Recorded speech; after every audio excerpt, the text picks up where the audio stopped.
ថៃរៀបចំឈុតឆាកធ្វើជាទាហានខ្មែរដាក់មីនសម្ដេចតេជោថាសម្ដែងបានល្អតែខ្វះបច្ចេកទេសតាមរយៈទំព័រ Facebook នៅយប់ថ្ងៃទី4ខែធ្នូនេះសម្ដេចតេជោហ៊ុនសែនប្រធានព្រឹទ្ធសភាកម្ពុជាបានប្រតិកម្មតបទៅនឹងការចុះផ្សាយដោយកាសែតថៃ The Nation ដោយភ្ជាប់នឹងរូបភាពបុរស2នាក់ស្លៀកឈុតទាហានខ្មែរកំពុងបង្កប់មីន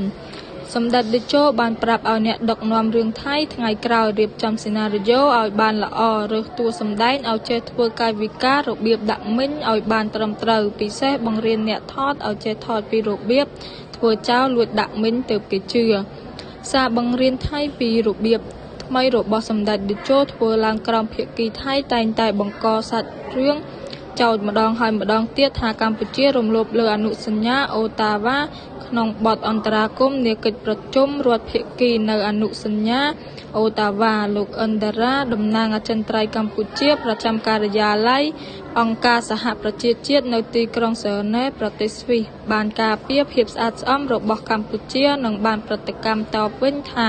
កម្ពុជាតែងគោរពកាតព្វកិច្ចរបស់ខ្លួនដោយអនុលោមតាមអនុសញ្ញាអូតាវ៉ាផ្ទុយពីការចោទប្រកាន់របស់ថៃ